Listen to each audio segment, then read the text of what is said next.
Hello from the Daily Dad. Rockville, Maryland. It's right in my backyard, and we head over there quite a bit because of all of the great Asian food options there. But on a cool fall day like today, my go-to is a solid bowl of ramen. Hearty, rich, comforting, and yummy. But which Rockville restaurant offers up the best ramen experience? That's what we're here to find out.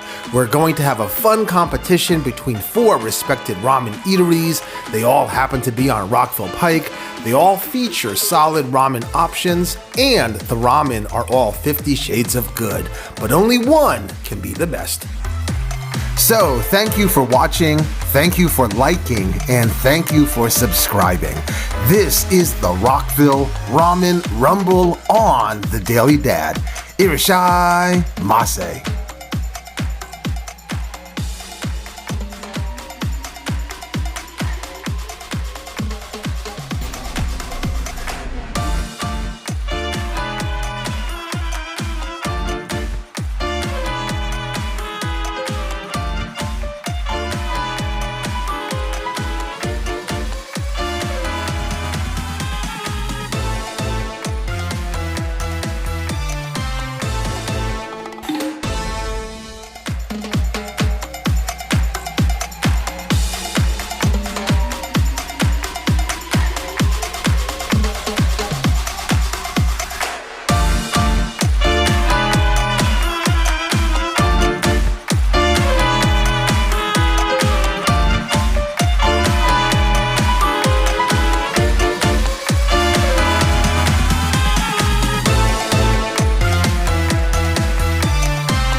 Here we are at Jinya, located in the Pike and Rose district. It opened up in 2018. Today is Monday. Not really sure what to expect as I've not been here before, but I am liking the outdoor patio space, complete with a fire pit. It's a little too cool to be sitting outside though, thus we'll grab a seat inside and soak it all in. The restaurant is not too big and not too small. Seating capacity is 74 patrons. There's a dedicated bar area, 2 TVs. There's another bar area where you can peek over the barrier to watch the kitchen make the food. Jinya has kind of a steampunk motif. It's an eye-catching interior. Now, the server is wearing gloves, and she comes over quickly, but it's hard to understand her because of the loudness of the music blaring over the speakers throughout the restaurant. I nod my head to the beat, though, while I glance over the ramen section of the menu. Again, we are going to go with the most basic option to keep the comparisons across the board even, so tonkatsu ramen, please. With about 20 other patrons here, my dish came out in a reasonable amount of time. It's piping hot and it looks delicious. I liked the richness of the broth.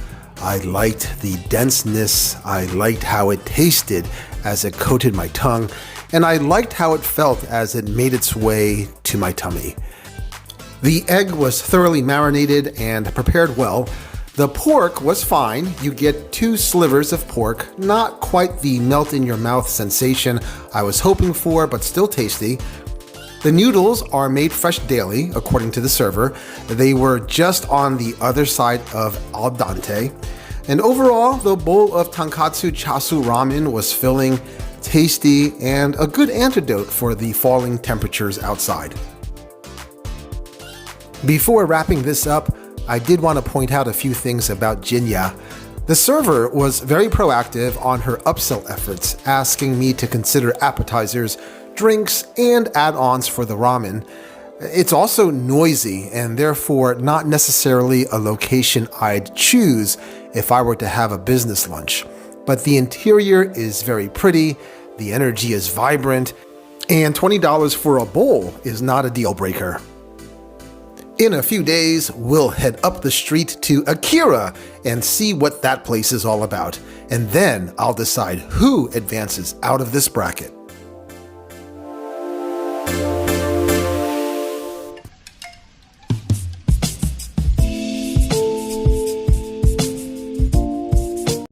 opened in late 2017 under new management in 2023, welcome to Akira. It's an intimate but not a cramped space, 6 booths, 5 tables, and some bar space. It has a 42-seat capacity, and when I came here on a Friday afternoon around 12:30 p.m., there were only 2 other solo diners enjoying their meals, although about 8 more people came in during my stay there. Little foot traffic, though, is not a bad thing. That just means that patrons can feel comfortable coming here and not feel rushed into leaving to make way for the next guest. Despite the beautiful exterior and the playful foyer or vestibule area, the restaurant gives off a hole-in-the-wall vibe rather than a sophisticated gastropub vibe or an izakaya vibe. It's a quieter experience than Jinya, so this would be a place that I would meet up to discuss business over lunch. As well, I'd probably be more inclined to bring my family here. Service was brisk and efficient, no upselling that I could recall, and they left a pitcher or a carafe of water on the table for me. Is it time to eat yet? You don't have to ask me twice. Their most basic tonkatsu offering would be the Akira Ramen. Yes, please, bring it on. Okay, this looks pretty hearty based on all the ingredients that I'm seeing here. Interestingly, the broth here is more of a creamy, milky white color. And guess what? This is actually considered the more authentic way of preparing tonkatsu broth. Now, this isn't going to be a cooking class at Tonkatsu University, but some broths will be closer to this color and some will be closer to yellow. It really depends on how the pork bones are prepared and boiled. It's kind of like comparing marinara sauce to pomodoro sauce. It really depends on how the tomatoes are prepared. And for many people, taste-wise, they won't be able to tell the difference. So don't let the hue of the broth throw you off. Just close your eyes, slurp, and enjoy. I will say that this broth registers in your mind as not very dense, and with its hints of salt and garlic, it feels like a healthy broth.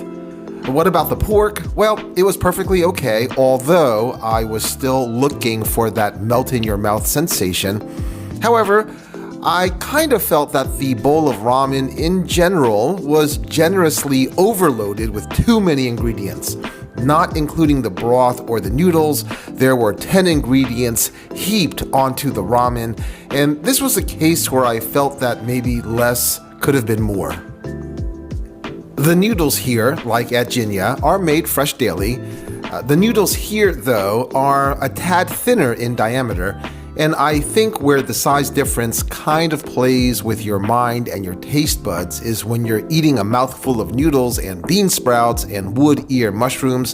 When the texture is similar, it's hard to know where the noodle ends and when the bean sprouts begin. This is just me, but I would opt for a way to add foods that provide a counter to the thinner straight noodles. So I like the idea of silver dollar-sized pieces of chashu and sheets of nori seaweed and quarter-sized pieces of fish cake and the kernels of corn, but I'm not a fan of adding anything else that's noodly. I think in the future I will just ask that they put the wood ear and the bean sprouts and the bamboo on the side. I'll then mix those ingredients in with just the broth as I'm finishing off my bowl of ramen. And so here are my final thoughts on this ramen experience.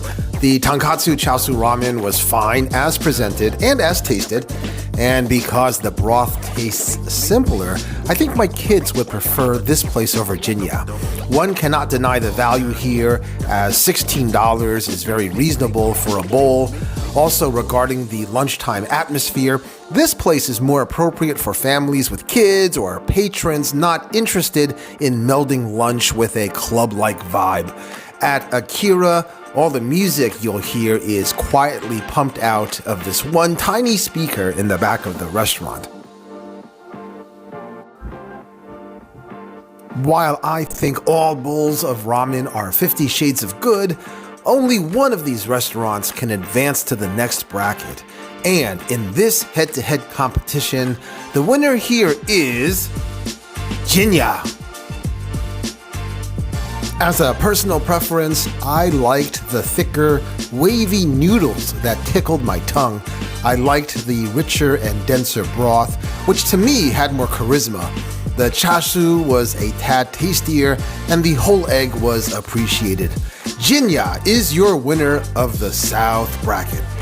So join me again in our next video as we continue to seek out the best ramen in Rockville. It's the Rockville Ramen Rumble. Hey, this is the Daily Dad reminding you to try new things and to be happy.